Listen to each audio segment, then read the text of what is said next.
is it on Hannah's? No. Don't know. Dun, dun, dun. Okay. Make sure your Wi-Fi is turned off as well, just so it's like really good quality. Yeah. Go for it. I let them kind of just get over to live first and then. Yeah. Okay, we are officially live on YouTube. I'm just going to pop in the question box, guys, as always. The questions to ask Cory at the end. We're going to do them at the end because we don't want to stop the flow of the chat. So let me just pop in here. And as always, the Just Giving link to the NHS Trust Fund will be in the description box. If you guys can keep donating, that would be absolutely amazing. Even if you can give £1, 50p, that'd be absolutely amazing to continue raising money for the amazing NHS. But we're really excited to be kicking off the very, very last mindset seminar of the event with a guy that both me and Lucy really look up to. And I'm sure you will do after this as well if you don't know Cory. But he is a fitness entrepreneur who opened his first gym, I believe, at the age around 20. And then with money he saved from being an underground miner. And then he went on to co-found Muscle Farm. And he's gone to do a bunch of businesses. He runs his own podcast, which is unbelievable. Yeah, me and Lucy only listen to 2 podcasts, and that's one of them. And he's gone to do a load of magazine covers. He's done a lot of stuff in the health and fitness industry. He's done a lot of bodybuilding and powerlifting, which I'm sure he will tell you a lot more about now when he gives you a bit of a more in-depth intro and a background to himself. So, without further ado, Cory, take it away. Hey, thank you so much. I'm humbled by you guys having me on here. It was exciting once Lucy reached out, and I didn't realize that you had, kind of known about my stuff for a little while. And I appreciate you guys listening to Business and Biceps. Like that's, it's near and dear to John and I's heart because we really feel like we can give back a lot from our experiences. So, really what I think I want to start with is I'll give a little background. Like you said, I started as an underground coal miner. I grew up really humble beginnings, single parent household. My mom was a waitress. We lived in a trailer that cost $150 a month rent. I don't know how many pounds that is, but it's not very many. and it was tough, and that's where really I started to see hard work ethic from the coal miners. I'm a 4th generation. So my uncles and my dad and, my great grandfather, my grandfather, everyone did these hardcore jobs. And so I understood that, and they all lifted weights too. See, that's what was interesting. Early days, every one of my family members lifted weights, but no one would ever do it as a job. It didn't exist. So, as I get, kind of an entry point into lifting weights as like a 12-year-old, my grandfather's teaching me how to lift weights, and he's showing me that how hard they work. And I started to realize, I started to build a little confidence for myself. I'm thinking, man, I really like this. And, I started to get into it. And this is where I think a lot of people with the dialogue right now, they're like, what am I passionate about? And what's my why? And you hear all of these kind of terms and words. And then how does that then mesh together and equal into a successful body of work? And so what happened to me real early was I realized no matter whether I was in study hall, whether I was in sports, no matter what I was doing, the only thing I like to do is lift weights. So that definitely was my passion. I just didn't realize, I graduated high school in 1997. The internet really wasn't even a thing yet. So to think that what we're able to do, that you guys are across the pond and we're talking about this now, it's unbelievable, right? So to grasp this from a small coal mining town, my mom struggling to pay the bills, it was just really an interesting kind of way for me to start out. And what happened was, though, I started to come on this whole idea of generational change. I started to understand, I'm tired of watching my family struggle. The financial IQ is not there on how to be taught about stocks and real estate and margin and just all the things that are more readily available to learn about now. And so when I was 15 years old, I came home to my mom's trailer, and I found her W-2 from her being a waitress and, what we were really living on. And I remember in that second saying to myself, it stops here. I don't know how I'm going to do it. I know I like to lift weights, and that'll pay off down the road. But I said, somebody has to be the person in the family tree that takes the 1,000-pound gorilla and puts it on their back and says, I'm going to make the change. And for some reason that day, all the struggle, watching my dad play lottery, all those things, there was something in that moment that made me think all right, I'm about to take a hold of this. I'm meant to do something better than this, and I'm going to change it all. And really from that point on, the only thing I like to do was lift weights. And so as I got, a little bit older, I started to realize there's a thing called personal training. And, I got a job as a coal miner. I saved my money for 6 months, working 80 to 90 hours a week underground. I had about $20,000, and I moved away from my small town to the biggest city close by to kind of start this path as a personal trainer and go to school for 1 year. And all that being said, just pushing to think like, I want to do something I love, but none of my family members look like they like their job. And so as I started my gym at 20 years old, the path kind of starts. I'm working at a gym, and they want to start taking a bigger percentage of my money. And all of a sudden I was pushed into it. We're going to take a bigger percentage. I had to either at 20 years old, I either had to go start my own gym, or I had to, give more to the gym. And so I decided for $5,000 to start my own personal training studio in what I could not even imagine what has happened in a better way over the last 22, I'll be 42 this year. For 22 years, I've been a fitness professional, and I've co-founded businesses that have done well over $100 million in sales.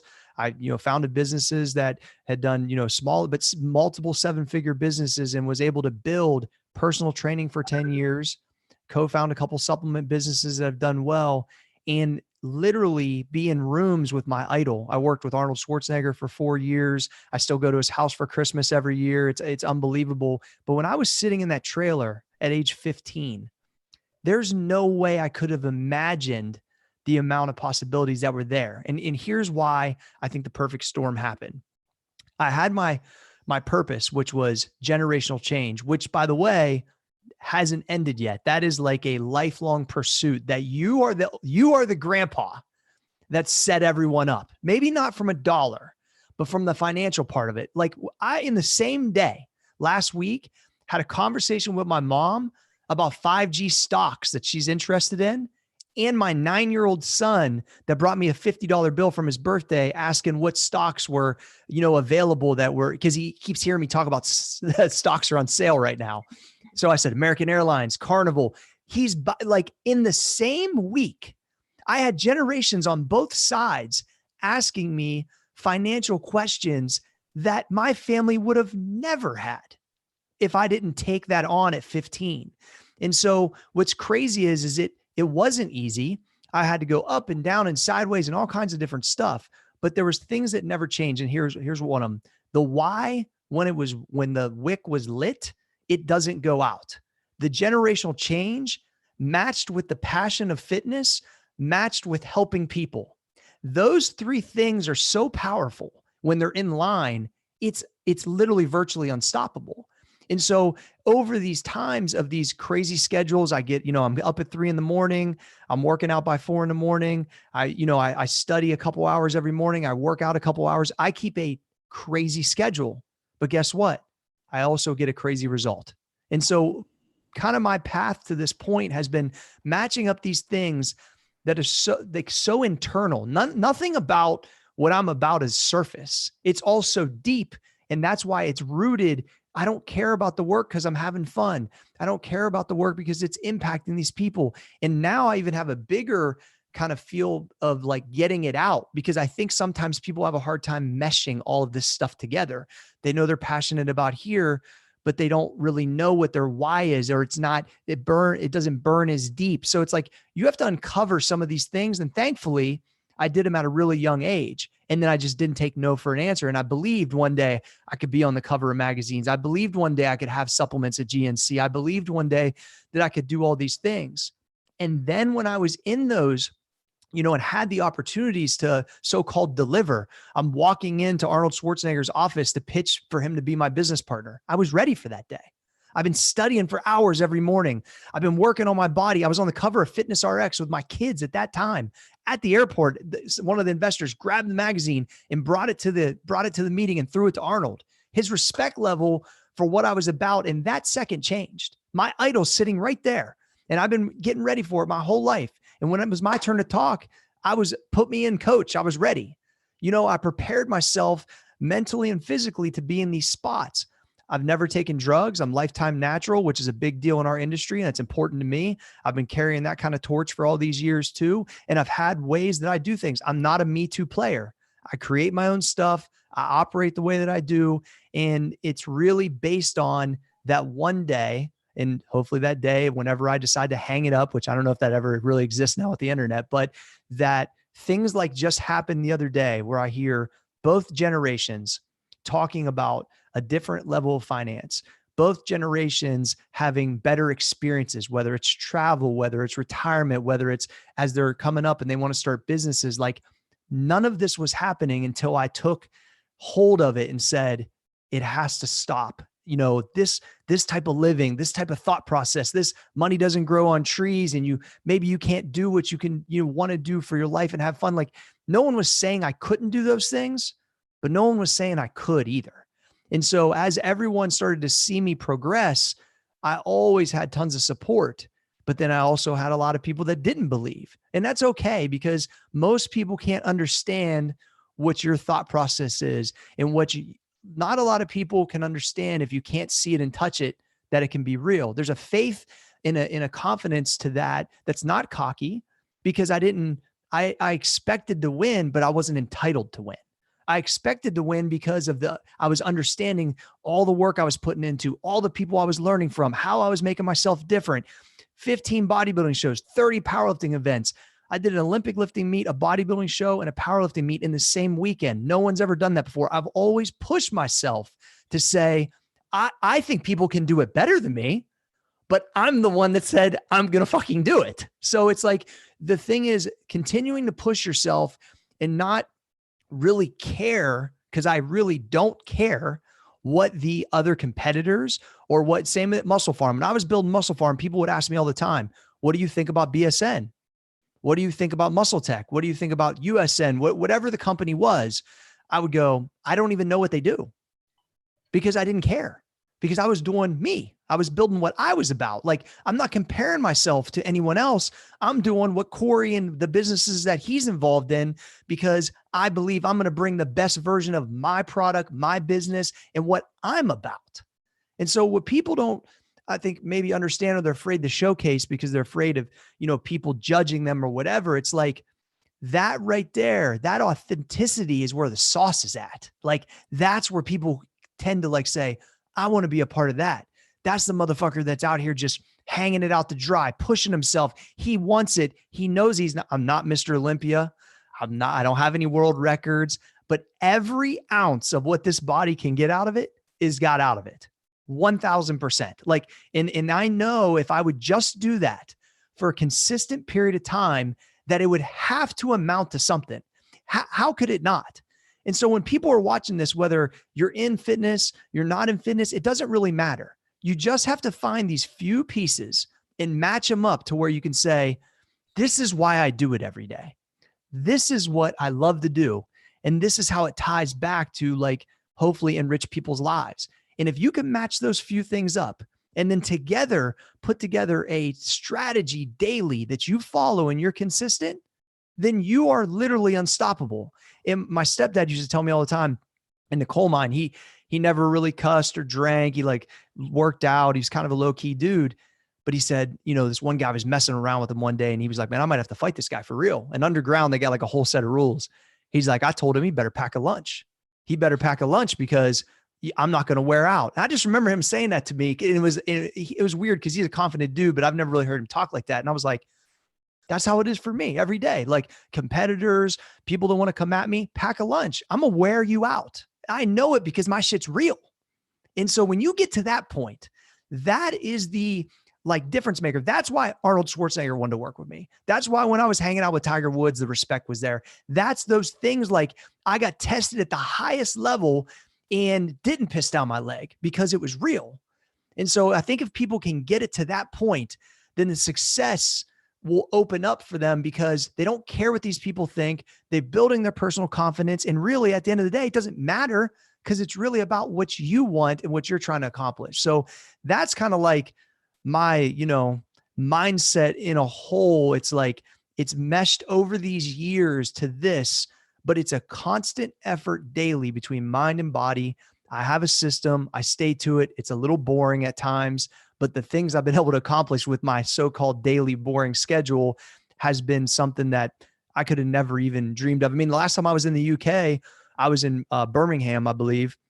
And I was with Michael Bisping, who's, one of you guys' only UFC champ, I believe. And I'm out there arm wrestling with him, and we're having a good time with his friends. And they're using a bunch of terms we don't really say in the US, but I was like, you really just call me that? Like, is that a term you're allowed to say? The C word? I was like, what? So it was interesting, but I was in, just some wild things with all these different businesses that I could have never even dreamed of, but they all happened because of what I just kind of explained. And so if you're watching this right now, I would just get the whiteboard out and say, all right, what do I really want to accomplish with this life? I was not willing to be the 90-year-old dude on my deathbed that didn't roll the dice. When I started Muscle Farm, I was already in business for 10 years. I was making six figures. My wife had just quit her job. I had one kid that was 3 years old, my son, Alex, and she was pregnant with our second child. I had to have her cash out her retirement to pay our mortgage for a year so I could start to build that business. I had to give all my clients away to be able to build that business. But I wouldn't have been okay if I said I didn't roll the dice one time. And I rolled the dice one time at the highest level possible. And it opened up these doors of just immense abundance and opportunity because I believed in myself. And so, like, not everybody's going to want to do that, but in your way, there's got to be something that you can grab from this craziness that I laid out and start to strategize a little bit more. So maybe you guys can, kind of see how these things happen. So I know that was a lot to throw at you guys, but I wanted to kind of get that kind of set, kind of just that setup of how I think and how I operate. And, that's why I'm here. I mean, straight up. Yeah, I think you did that very well. I think you painted a very good picture for us, mate, to kind of base it off. Yeah, I think that's, but at the end of the day, it's like when I wake up at 3:05, which is most of the time when I get up, it's like, I'm so excited to go to the gym in an uninterrupted time. No one's calling me. My family's asleep. I'm still competitive with, we have 20 guys that work out at 4 to 6 a.m. at my gym. And it's like, we have a drug-free powerlifting team that does really well. And so it's like, I'm there creating content and putting together programs and do all these things at this weird time that everybody trips out about. It has nothing to do with the time. It doesn't matter what time it is. It's the time that can be the most quality because of the other stuff I do. And so it's, you get crazy results when you embark on crazy type thinking to some degree, and you're like a little bit radical. That's just kind of my mentality. And I'm a little bit unapologetic. I'm a nice guy, but I'm like, fuck it. I'm just, this is how I am. And this is what makes it work. So I'll be great. I'd be glad to take any questions, or if you guys want to chat back and forth on anything, but I kind of puked out a bunch of info. It's amazing though, because I think like it gives people a completely different like perspective as well, because I think a lot of people they don't think about themselves and what they actually want. They're always trying to please other people or trying to make someone happy before they're doing it for themselves. And like, I'm guilty of it, like probably a few years ago when I was a bit younger. Like, I'm still only 23, but I do have a strong business head now. But a few years ago, oh my God, I just wanted to please everyone all the time. And I'd never, ever put myself first. So what you said there definitely, I think, will resonate with a lot of people. Yeah. And you get caught up in that, Lucy, all the time, where it's like, what do they, you're like trying to put on for them, when in reality, like, as soon as I understood that it really has to be as authentic as possible and build it out as I would want it as a customer, what really fulfills, me, it's like, it just opened up everything. Cause then people that vibe with it, and people that don't. And the success is unlimited then, because you're really free, because you're not really doing it with anyone else, pressure. And also the entitlement of it. Like, I remember early in my business, especially at MP, as we're growing it kind of early, I'm like, why isn't this got this big yet? Or why hasn't this happened yet? And it's like, you're not really entitled to any time frame. You just got to believe, put in the work.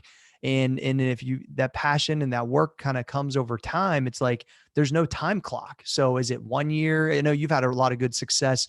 Most recently, I've seen it, Lucy, you're all over the place. Congrats to you. And it's like, but you unlock something that, allowed that to happen. And there's some people that have that locked down and then they wonder why it never happens. But I think when you're doing stuff and you're so concerned about the way it is or the angle or this or that, it's impossible to keep up. Yeah. 100%. Yeah, I'll go through some of the questions that we've already had for you, mate, and we'll just run through them. Yeah, please. One of the questions that we've had is advice on self-control. I find it so hard at the moment to have any with the fridge close by, motivation low, and dedication disappearing. Yeah, no, that's a great question. And John and I just talked about this on a podcast the other day, is that self-control. So a lot of people come to me because they're like, dude, you're so disciplined, da, da, da. And I'm like, well, I don't think you're understanding. It's all strategy. The self-control, especially with the food, why is it in there? That's number one. Two, you need to understand the awareness of yourself. So it's like, if I know that I consume Lucy's content every day, or I do her program, or I'm doing my whatever, and I know I'm locked into something, or I watch a certain amount of YouTube videos, I have things in my life that I do to keep me on track on purpose. So you have to have a strategy. So right now, your strategy is not working very well. Right? That's the answer. But what you need to do is say, all right, when I'm having low motivation and self-control, what can I then do? It's almost like a same type of strategy with people who are depressive, right?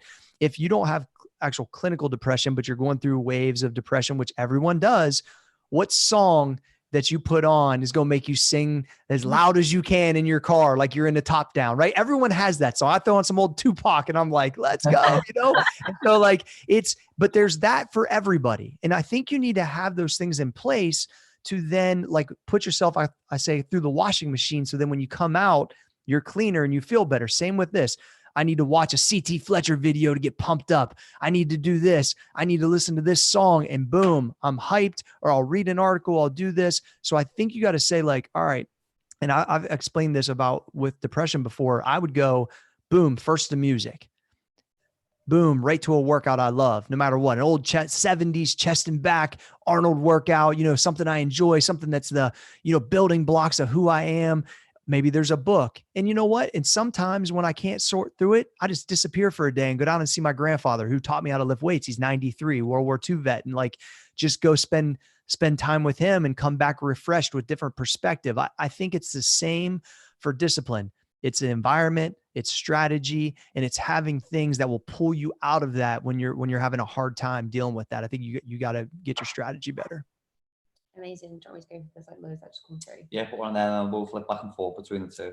So this is kind of a similar question. Two people have pretty much asked the same thing. Mm-hmm. So someone said, what's your advice for consistency? And then someone else said, advice on how to stay on a diet plan and staying consistent. So I guess just all around consistency, because obviously you're very consistent with what you do. Like you said, your routine is probably second to none. So yeah, consistency. Yeah, consistency is always a big question. And I think once again I started understanding morning routines probably a decade ago, maybe even a little bit longer. And over time, and a lot of people that ask these questions don't have a morning routine, or their morning routine doesn't input anything that's probably adding value to other than maybe their exercise or walk, but sometimes they don't even do that. So I always look at it like this. All right, I have a morning routine. I'm going to get up at a certain time. What am I going to learn? And what am I going to physically do that's then going to put me in a better spot for the day, right? And so whether it's hobby, whether it's craft, whether it's something mental that you're just working through, finding material that's going to then lend. The other thing is, a lot of times people can't stay on a diet because they're really uneducated about food. And once they understand that if I eat pizza Thursday, Friday, Saturday, I'm probably not going to get the results because of my insulin, because of fat gain, because of all these things. As trainers, we understand how the body works. So we know if we're picking to do that, we understand what we're going to get back, right? When people aren't educated on certain situations, I think it's harder for them to be disciplined. So I think one thing is, whatever you're finding hardship and consistency, go a little deeper on that subject so you understand it more. Any type of injury I've ever had, through the process of understanding the body better, then I could teach my guys, teach people on my site, teach better because I understood it better. Then when I'm going to lift something, knowing I got something torn off, I know the risk factors where I might not have known before going through that injury. So it's just the same thing. So diet, you got to have a better understanding. Consistency, once again, you have to have a strategy. So if you right now are watching this, who asked that question, you don't know what you're probably going to listen to tomorrow or read to make yourself a little better. You don't know what workouts you're going to do tomorrow. You don't know where your first meal is coming from. You don't know any of those things. That means your strategy is not set up for success. Now, I'm not actually I'm tight on these type of things, but I'm also a guy that at night when I take my pants off, I'll leave them on the ground. They don't have to be folded and in a drawer somewhere. So I'm not really like that type of cat. But when it comes to this stuff, it's like, I want to set myself up. So what happens if I wake up and I just don't feel like $1 million that day? I don't feel like I could go conquer the world. Well, then I listen to, one of these Andrew Carnegie books I'm big on. And then I got a good workout in and, the endomorphic release is there and I'm feeling good about stuff. And then, I've continually built my confidence every day. So then when I do embark on something business-wise, even though I didn't feel it that morning, but I ran myself through this strategy that then brought me up higher than I would have been. And so when you have that morning routine on lock, and what'll happen is it'll show you the yield. So when people like come to me now, like, gee, I don't understand why you're still getting up. You've done all these contests, you've made money. Like, what are you doing? I'm like, I have a process that has yielded X. Why then would I not do it anymore? Unless I'm just done, which I'm not. So it's like, it's what I love to do. So when I understand, I can subtract and add to that strategy and it'll give me back the feedback with the results, whether it's on my body, my mind, or my business. It's really just that type of scenario. So your consistency is lacking because either you're not doing it for the right reason, meaning like you don't have a specific goal or why set up, or your strategies is non-existent. You got to match all those up. And then consistency is actually not even something you really think about. Amazing. Just a quick one, Cory, on that. How does your weekend morning routine change to your maybe Monday to Friday routine? Yeah, no, that's a great question. So because I get up so early during the week, I try to sleep in on Saturday and Sunday. As an older athlete, I found a little bit more value in that. And a lot of my kids are usually, when sports are in, they'll have things going on in that. And so I'll usually, if I get up at 3 during the week, I'll get up between 6 and 7 on the weekends, which is still early, but it's an extra 3-4 hours. And then the routine, I'll still do my conditioning, like my lunges or something like that. But I don't lift weights on the weekends usually. I usually try to let my upper body rest or my heavy, the heavy lifts. So I always still do my conditioning that still has lending to some type of material that's going to make my mind. So I'm consuming something for you guys that don't know me. I call it Lunge and Learn or Lunge University. So I'll lunge a half mile or 800 meters. And then I'll listen to a podcast or an audiobook at the same time. That's pretty much a daily thing for me. So I'll still partake in that as soon as I get up, usually, unless my son or my wife's going to do it with me later. And then I'll go about my day from a standpoint of mostly family oriented stuff. I try to stay off my phone a little bit more on the weekends, to spend more time, but I still start with something that's getting me moving and stimulating my mind. Once I understood the value in that from all of these years, and to give you guys an idea, like last year I did 303 days in a row of a half mile lunges, which is like 150 miles or something. And that entire time, which is for 800 meters, it takes most people 20 to 30 minutes. I was listening to a book or a podcast or a CD or not music, something that was making me smarter or sharper that entire time. So it's like, you really got like a rolling, whether it's in your car or whether it's out while you're working out, you're really educating yourself at an entirely different level with the compounded time. Yeah, because I know your consistency is on like another level. I did the program ages ago. Do you remember the squat every day? Of course, that was a separator for me, man. That's what, that's a great example because I'm a fitness guy that comes out with a crazy squat every day process that a lot of people hated on, but 50 million people paid attention to it, literally on bodybuilding.com. I saw the page view numbers and it separated me because it was really what I wanted to do. I came home from a meet that I did terrible at, and I typed in the bar, what happens if I fucking squat every day? That's literally what I wrote in Google. I swear to you. And then all this information came up from the Bulgarians and the Russians. And I was like, this is me. It's extreme. It's different. It's a separator. That program alone changed the dynamic of my entire career, because then it allowed me to be CrossFitters paid attention, powerlifters paid attention, bodybuilders paid attention, and just, your average gym goer. And on top of it, when you were doing that and at the gym, day 4, people go, what are you doing? And then you got to go, oh, I'm doing this squat every day from this crazy dude in the US on bodybuilding.com. You know what I'm saying? So like that separator was a great example of me being outside the box. And by the way, I'm not the strongest squatter on the planet. So people be like, well, that dude doesn't squat 600. It doesn't work. Well, it did work because I squatted 540 at 181, which was a huge squat. And it moved my squat up like 100 plus pounds. So it's like those things right there are the things that you embark on that you don't realize how impactful they're going to be. But because it was totally, different and all out me, it really worked well. Yeah, I think that's a great example of even people who are online or in everyday life who are a little bit different sometimes get criticism just for the fact that they are doing something different or a little bit out of the box. And I even got comments like that about how you're recovering properly, how are you going to perform properly. But I think, like with anything, when you give your body something new to do, it adapts to anything that you can throw at it, as long as you're consistent and as long as you're performing well with it and look after yourself. Well, same with the lunges. People hit me up on that all the time. Like how, obviously when you first started, you do a 400-meter lunge, you're gonna be sore as crap. But like, I'm like, the body adapts, and that's my baseline of fitness now. I lunge 400, 800 meters every day. That's just like you walking down the street. You know what I'm saying? That it becomes your base. So yeah, we haven't got a lot of kit at home, have we, for training with? So I've got like a 22 kilo weighted vest, and I was going to bang that on and jump outside and do some dips and pull-ups and like hell yeah, a couple of K run.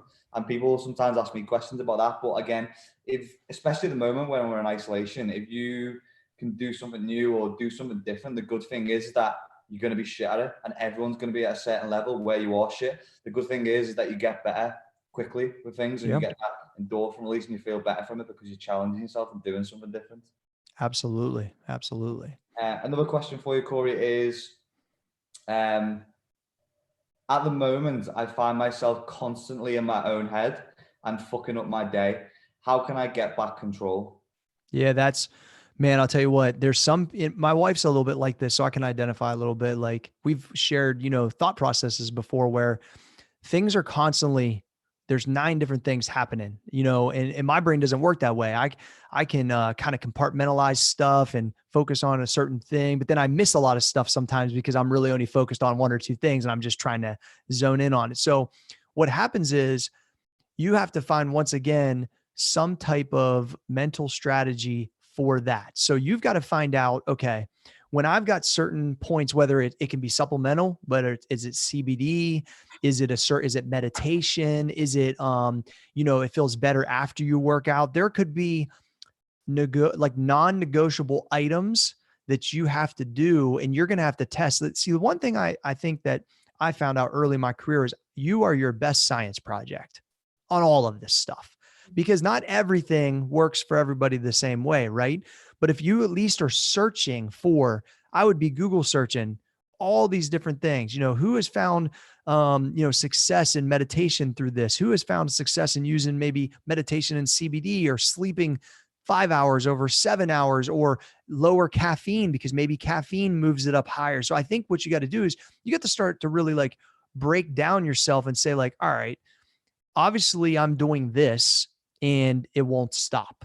So to continue this process is really the definition of insanity. You're doing the same thing over and over again, and you expect a different result, right? The result of what you're getting is you're in your own head. So I think you have to really dial in and say, how do I manage this? And being in your own head, to me, has a lot to do with a little bit of lack of confidence.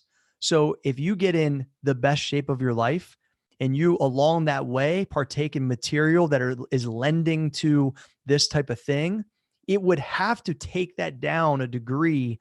I don't know how it couldn't. And that's the one thing I always talk to my wife about when she says, that kind of stuff happens with her. I'm like, go super, even more dedicated on the fitness. She doesn't want to compete and do all the things like I did, but I'm like, go deeper in on that. and partake in the stuff that she will meditate and do things like that. And there's a way to manage that type of, I think it's genetic. I don't think this is something you learn. I think this is something that everybody's wired a little differently, but I think, and confidence runs the world. I don't care what anyone says. When you are more confident, I think it is easier to handle things like this, because the second guess thing in person in your mind starts to not be as prevalent because you start to believe in you more. And I think that has a lot to do with it. Okay, that leads on nicely to another question then. What made you so confident? This is something people have asked me a lot, is like, they feel like I was born this way. And I absolutely was not. I remember, because I was a tweener athlete. So I was always a guy that had to work a lot from sports to even barely be on the floor or in the field or whatever, right? I was never like a star athlete.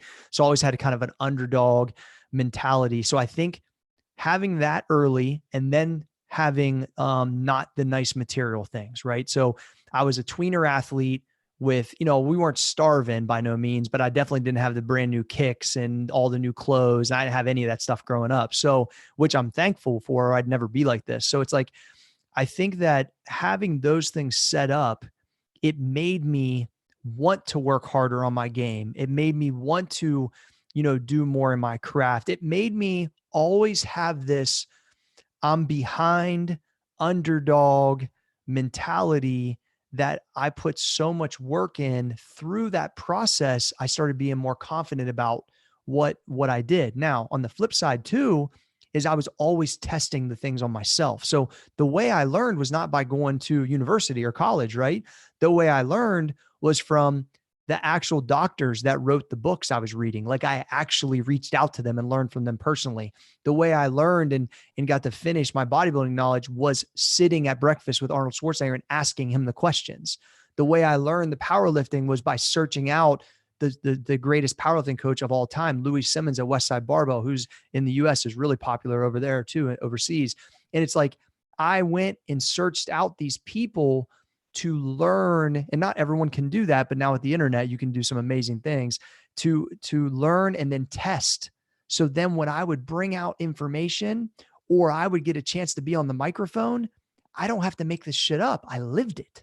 When you lived it and you do it and you breathe it, it's easy to be confident because I know the answer, because I went through it. So if I'm a person that's like, fasting, blah, blah, blah, and I never done it before, how can I ever answer the questions properly? The fact of the matter is, people ask me about intermittent fasting so much, I thought it was bullshit, to be straight with you, 8 years ago.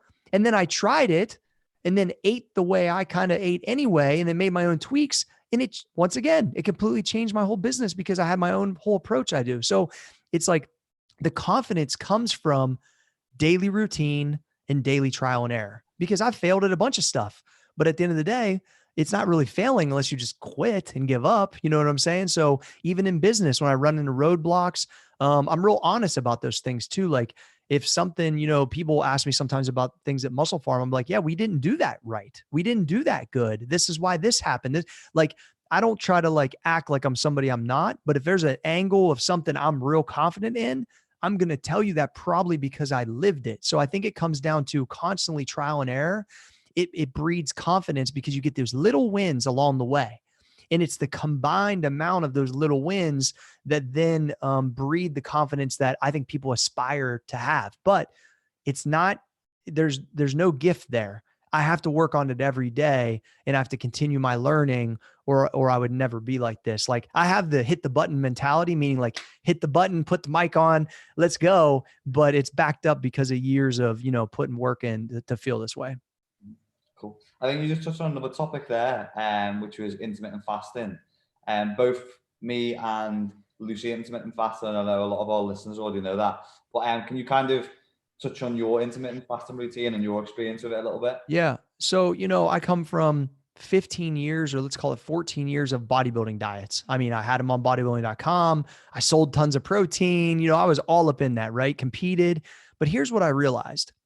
Being a father of three, there was such a hard fall off of that lifestyle balance of carrying my food all over the place and just being like to that level. And this entire process, I would get ready for a photo shoot. I'd kill it. And then I'd be in bulk phase. And then I'd be a swing of weight. And, and then I would feel kind of depressed because I didn't look very good. And then I'd be back down again. And I was like, man, there's got to be a better way to manage being leaner long-term without running 100 miles or whatever. And then not having such a fall off and having a mix with the family.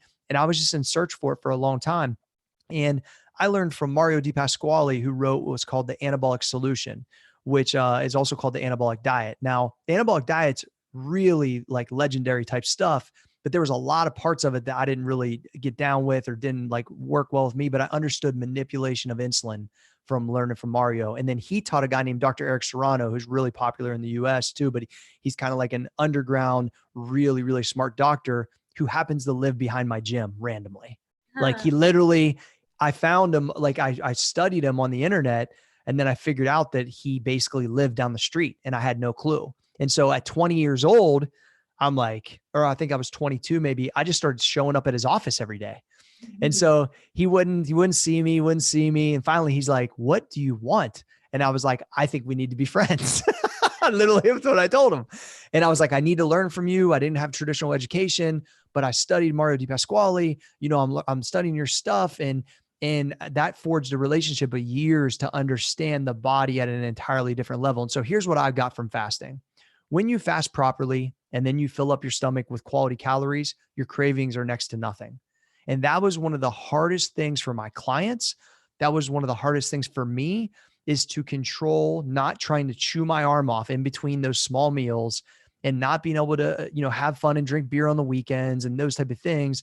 And my experience with it has been so amazing and helps so many people that I don't follow like all the specifics of the hardcore fasters. I have my own whole approach, but I think being involved in a fasting protocol will lend to a much more well-balanced life, in my opinion. We just find it a lot better for productivity, especially like in the morning and getting work done, because I think whenever you are busy, like the biggest thing is for most people when they feel hunger or appetite is that doesn't last forever. So if you can keep busy or keep entertained or keep productive, that only lasts like a 20-30 minute window. Like you're not going to starve, you're not going to die. You just need to get past this window of where you're hungry, and most of the time you can keep productive with that. It goes in time anyway. It just takes motivation. I think it's also turning your brain off to what you think is going to happen. Oh, I'm going to get small. Oh, I'm going to lose all my muscle. Oh, I'm going to be so hungry. Like, once again, it's the trial and error. Like I thought all those things and I was like, I don't really know these things. I never tried it. So how can I and this is why I've tried all these different diets, and people ask me about keto. They ask me about carnivore. Any of those diets work, but can you keep it as a lifestyle? And so that's the thing that I was searching for. Like, what can I really do long-term? And since I kind of embarked on this, it's been like 6 or 7 years, and I couldn't be happier. And I've tested it. I did shows and meets and shoots and all that stuff during the process, and I was heavier. And the other thing is, not only did I shift to a fasting protocol, I don't do any traditional cardio. I don't walk on a treadmill. I don't run. I don't do sprints. I just lunge, because powerlifting is actually what I have the most fun doing. And so what I hated was I'd go to these photo shoots or shows and I'd be so weak. I'd be lean and ripped, but I was weak. And I was like, I got to find a conditioning protocol that will lend to my powerlifting. I want to be able to, just like I did, I want to be able to do a bodybuilding show one day, get up the next day and powerlift. And I went to that bodybuilding show. So I did that Olympic lifting meet on Friday. I got up and did the bodybuilding show, got second in the bodybuilding show, got up the next day at 178 pounds, squatted 500 pounds, benched 300 pounds, and deadlifted 500 pounds, on the third event on the third day. And so it was like, I wanted to be able to do that. And I'm telling you what, between the lunges as my conditioning protocol and the fasting as my diet protocol, it changed everything. And I was like 10 pounds heavier, or looked even better because I wasn't as stringy. I looked fuller, and just my connective tissue was so much stronger. So I really had a 360 approach and changed a lot of things, and they all worked out for the better. Love it. Love it. Amazing. Other questions? So many good questions. How do you even pick? Okay. What do you do on those days where you have a schedule, but simply are looking for motivation or something to give you a kick?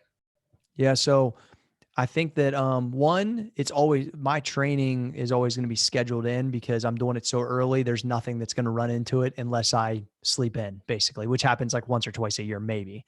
When I need a kick, I have, once again, I have a setup. You know what I like to do, and not everyone could do this, but there's points in my career.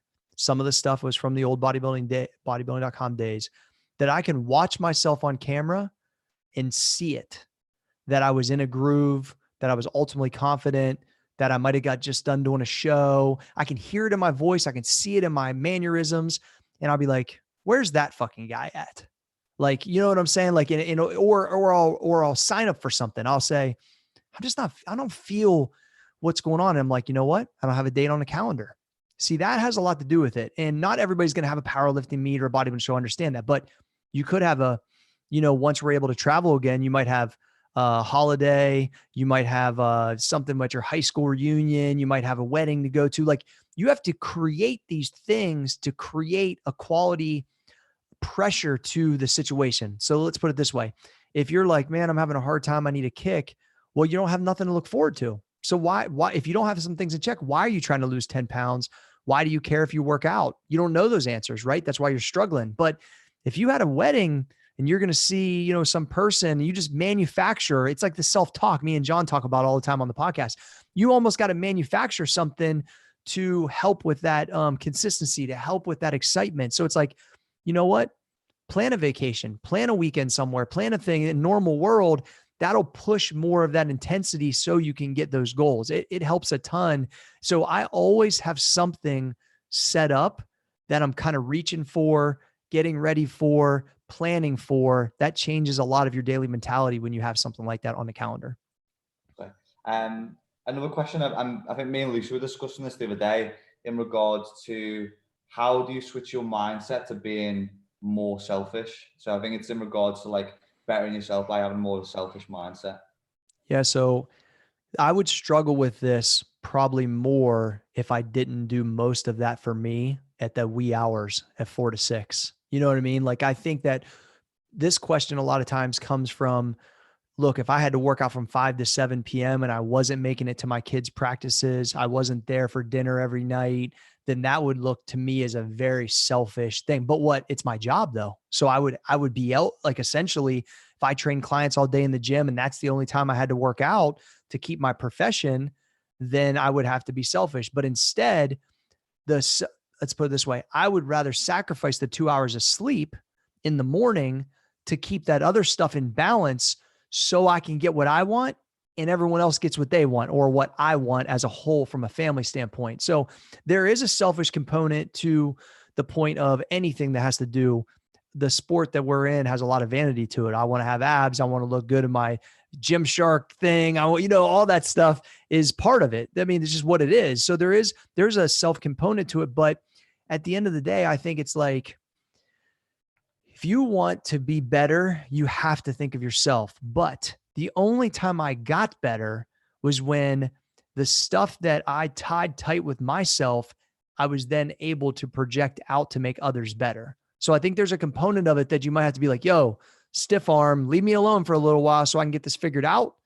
But when I get to release it or put it out or teach it out, there'll be an impact to it. So this little time right here where I'm not really trying to fuck with you is okay, but because it's going to be good long-term. So I think that, the other thing is not everybody can always ride with you. I mean, that's another thing. You start to find success and you ain't got to bring everybody with you. They're not entitled to all the work that you're putting in that they can ride with you. And sometimes people have a hard time with that. But I'm real, like, I kind of move like a ninja. Like, I'm in and out. I'm not like out in the club. I'm not, buying up the bar. Like, that's not really my thing. So I work, I'm with my family, and I help people that look like they need, they want to be helped or they want to learn. But other than that, like, I'm selfish with my time because I know how much value it is. And here's the way I look at it.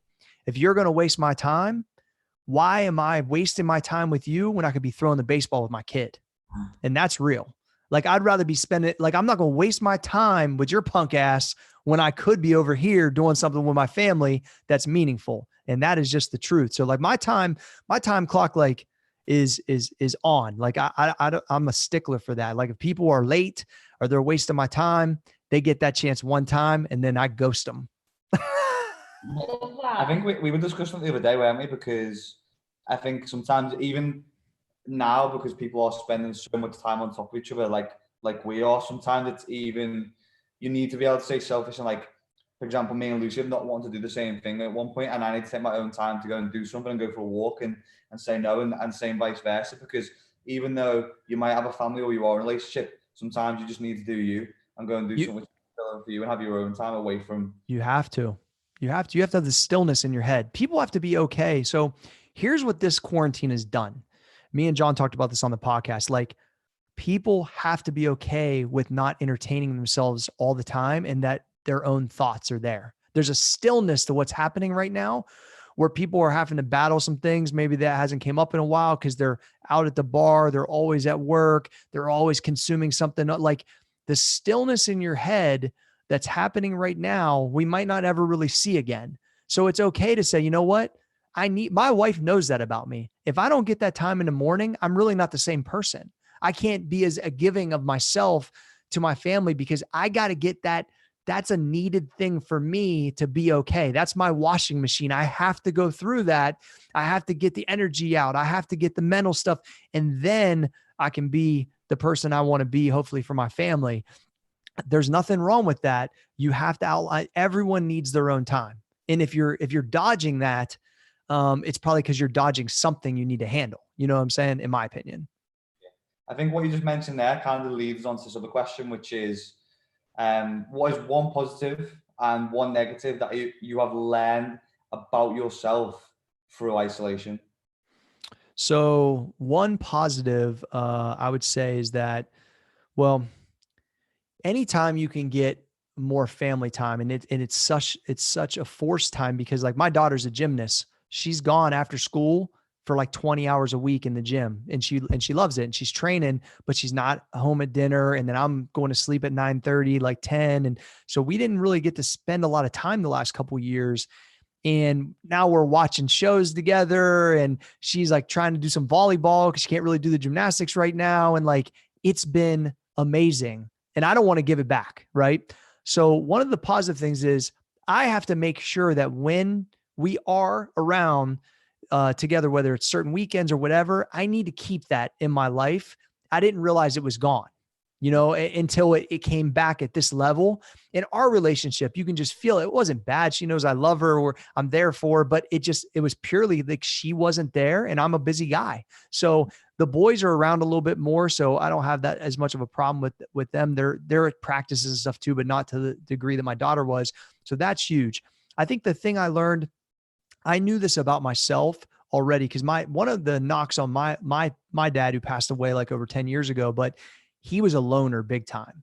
And even though I'm extremely outgoing, do stuff on camera, I can speak in front of people, whatever, but I'm also have that genetic loner a little bit mentality, which is why I need that morning time. I know that about myself. If I don't get that, then I'm kind of looking for it, and then I can't operate the rest of the day. So it's like one of those things where I have to be careful, because this actually doesn't feel that difficult for me, to be honest with you. At first, it did, because socially, I work out with like 20 guys that are all younger. I'm learning the new music, and we're competitive against each other. It's like my team, right? That's like the locker room.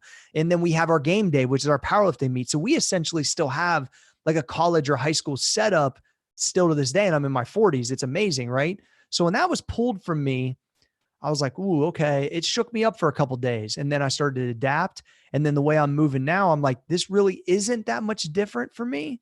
But what I'm missing is that camaraderie in the morning that I didn't realize. I knew it was important, but it really is important for me, because I don't really get that stuff outside of that, because then I'm operating kind of like in a quarantine type of life. That's kind of how I operate. So now it's another degree. And I realized that even though it's comfortable for me, and it really is, I need to make sure and push myself that I continue to do those things. And I will, once my gym opens back up. But it's like, once it was subtracted, I saw myself be even more like the more of traits that I didn't like about my father, because I had a hard time. He wasn't aware enough to then say, okay, no, I'm too far reserved over here. Like I'm not spending any time with my kids, or I'm too removed from this, almost like in a depressive manner. And I think I have too many things in place to get like that, but it definitely like showcased it a little bit more. And that's just, you know, being aware of how you are. Amazing. Amazing. Okay, I think we've got another question here, which I think is a good one to Sure. kind of wrap it up on. And that is, because I know you spoke about it a little bit so far, what would be your top 5 book recommendations? I know that's No, great. I just posted this the other day. So let me look. I'm going to give you my top 5. So it's funny because Andrew Carnegie, who's the tycoon from like the early 1900s in the US, is a guy that, you know, Napoleon Hill wrote about. And most people have seen the Napoleon Hill books, Think and Grow Rich and things of that nature, right? But there's a book that a lot of people aren't aware of that they wrote before Think and Grow Rich, I believe. And it's called How to Raise a Man's Salary. And it's also been called The Wisdom of Andrew Carnegie. So it's been released in 2 different titles, but you can buy it on, you know, your iPhone or whatever. And it's called How to Raise a Man's Salary. There's, I believe it's 17 chapters that tell you almost exactly how to operate, literally. Some of it's biblical and kind of moved around. Some of it's business, but the dialogue's a little bit old. But I'm telling you, when I read this book, it is like my essential operation Bible of how I operate in business and life, from discipline, from things like the way people are taken down. Like it talks about the 7, you know, good emotions and bad emotions. I mean, it is really good. So that's number 1. That book really kind of changed my life. And then second, right after that would be Think and Grow Rich, which is now, once I understood, I guess, the principles of operation, then I started to get more mindset with Think and Grow Rich. And a really good number 3 for me is the Can't Hurt Me book by David Goggins. Yeah, David Goggins is a beast. David Goggins. Oh, and I met David Goggins once before, actually, at the Arnold. And when I saw him, I was like, I was 100 days into my lunge streak. So I had done 50 miles, right? Yeah, 100 days or 150 days. I was around 100 miles when I saw him. So I knew, I was like, all right, I'm gonna bring that out. At least he'll respect that, hopefully, right? So I come up to him, I say, Mr. Goggins, I'm Cory, glad to meet you. I said, I don't run, but I've lunged 100 miles this year. You know, I've done 150 days, whatever, the 200 days of 800 meters. And he looked at me and then he instantly grabs my leg. Like I'm like in a suit, which I wear like once a year, but we're at this Arnold charity thing. And so he grabs my leg and I flex as fucking hard as I can, right? I'm flexing it. And he looks at his wife and he goes, I love that shit. He's like, he knew I was for real because my legs were rocked up, right? And so I go like this. I'm like, well, have you ever lunged, you know, like a half mile or mile? He's like, well, I did like 1,000 lunges in place before. Does that count? I'm like, well, yeah, that counts, obviously. And his wife is like joking. She's like, I know what he's going to be doing later. It was the interaction was amazing. I was so glad because there wasn't one motherfucker in that place that could say anything to that guy. But I was like, I got something he's not going to be ready for. And I know he could do it, but I thought it would be something that at least would be like the real icebreaker to a conversation, right? It was super cool. All right. Number 4, Rich Dad, Poor Dad from Robert Kiyosaki. And so as I talk about financial IQ, I needed to understand the difference between a liability and an asset. And when you're growing up and don't really have a lot of money, you don't realize that if you own a car and you have a payment on that, that's not an asset. That's taking money out of your pocket, you know, and an asset's actually putting money in your pocket. And so understanding very basic, just financial IQ, it was a big deal for me because I just had no one really ever taught it to me. And then number 5 that I really like is Stillness is the Key, which is by Ryan Holiday. And that's really kind of lent to these type of times, like being okay with your thoughts. Don't entertain yourself away from them. You know, the things that keep coming up, address them so you can move forward as a person. And so those are like my top. So How to Raise a Man's Salary, how to raise your own salary, Think and Grow Rich, Can't Hurt Me, Rich Dad, Poor Dad, and Stillness is the Key. So you'll get some life stuff, some business stuff.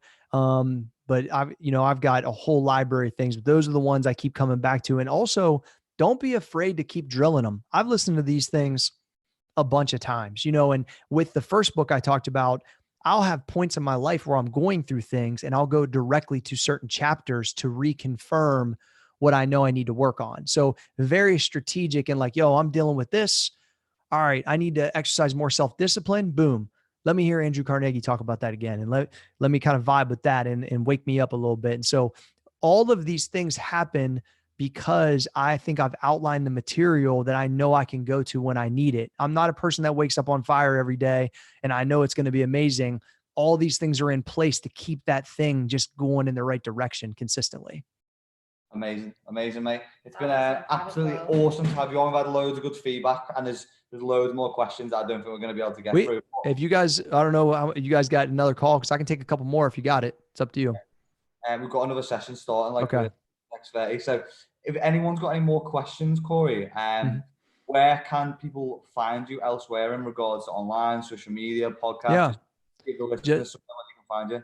Yeah, everything's at Cory G Fitness, CORYG Fitness. And then our podcast is Business and Biceps. So, if you have any questions for me, you can DM me. I answer all my DMs. So just go on my IG or on Twitter and just shoot me a direct message. I'll be happy to answer them. And I really appreciate you guys having me on. Thank you so much. No, it's been amazing. I think definitely we'll have to do a podcast together as well, because I feel like I could just chat for ages with you. Please let me know. We'll get John on. We'll do just a whole roundup. It'll be a blast. Yeah, amazing. As always, guys, thank you so much for watching. The Just Giving link for the NHS is in the description box on YouTube, which you will see once the YouTube video's gone live. But we shall catch you shortly for our next session. Bye, guys. Thank you.